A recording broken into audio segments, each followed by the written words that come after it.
Hey, everybody. I'm Rebecca from Thieving at Our Farm, And I'm Leo at Southern Biophiliac Urban Farm. and we are two Chix Coturnix bringing you the scoop Not poop. on Coturnix quail. All right, so we have another 2 cents with two chicks tonight. Today, we're going to talk about heat lamps versus heat plates. And it sounds like Leah and I might have slightly different preferences. So this will be fun to talk about pros and cons of each.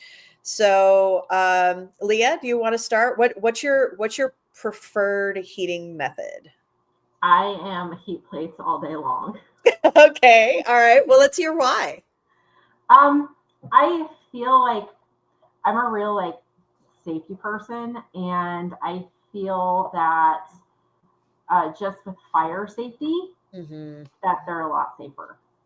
I've heard too many people having fires started because of heat lamps, so that's one of my biggest things that I prefer the heat plates over. But it has to be a quality heat plate. So you can't get the cheap heat plate off Amazon or Temu or something like that you pay $13 for, because half the time it's going to go wonky. It has to Hmm. be a good quality heat plate that you can actually get low enough to the ground that it can touch those little chicks' backs. Yep, absolutely. Um, so okay, I'm more of a heat lamp person. So let me say the reasons why I'm not as much of a heat plate person. So I definitely agree with you. I do worry about heat lamps. They scare me. I've seen too many horror stories about fires and stuff like that. So I agree with you on that. The thing that I see though is that I've used both and I can't tell if my heat plate is working or not. I can easily see that the heat lamp is on and working.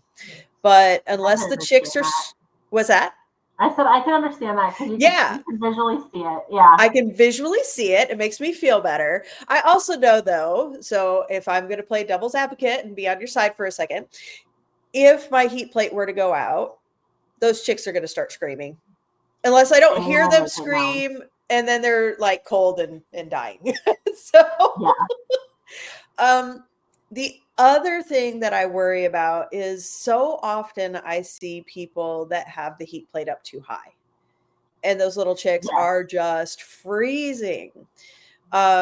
So I worry that, especially because they grow so fast, that it's really hard. Like people have to be extremely aware of how that heat plate is positioned, where it's a little bit easier with that with the heat lamp. I can understand that. Yeah. Well, the thing is, no matter what source that you use, you need to make sure those chicks are warm enough. Because if they're shivering and things like that, even though they're eating, they're losing a lot of calories. Absolutely. Absolutely. All right. So let's hear your cons against the heat lamp. Do you have other cons besides safety? It's mostly, I see people have a lot of use issues with them.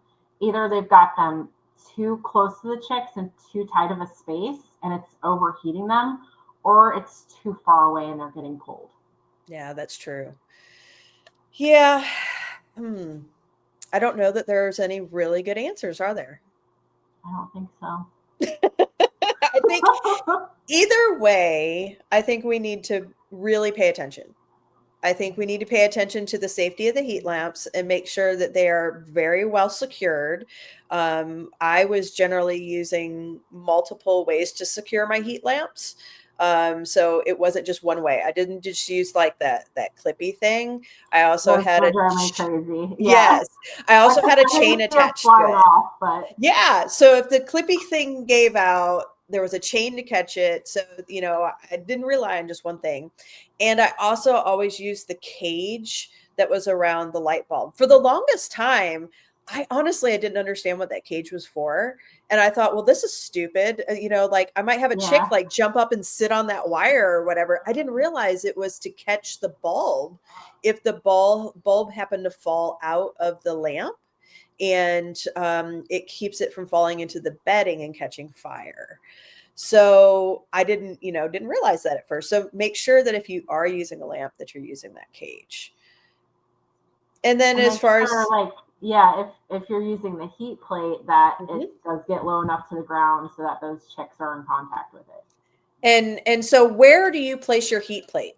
Like are where as far as like you're eyeballing it, where it's at with the chicks, where do you place it? I want to see that the chick's back is making contact with the plate. Got it.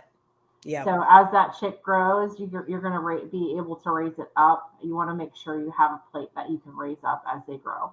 Yeah. And one other thing that I see with heat plates is a lot of times people will tilt it. So there's like a high end and a low end. And I get where that would be good, except for a lot of times people do it with too many chicks. And so if there's that optimum space, like right in the middle, They're going not to all, pile. yeah, they're going to pile, and some chicks might be in the hot end and some might be in the too cold end. And so that might be a problem too. I guess if you're going to tilt it, you need to make sure that there's enough heat for everybody. Yeah, and generally you're only going to do that when they're older. Got it. All right. Well, anything else to add to our pros and cons of heat plates versus heat lamps?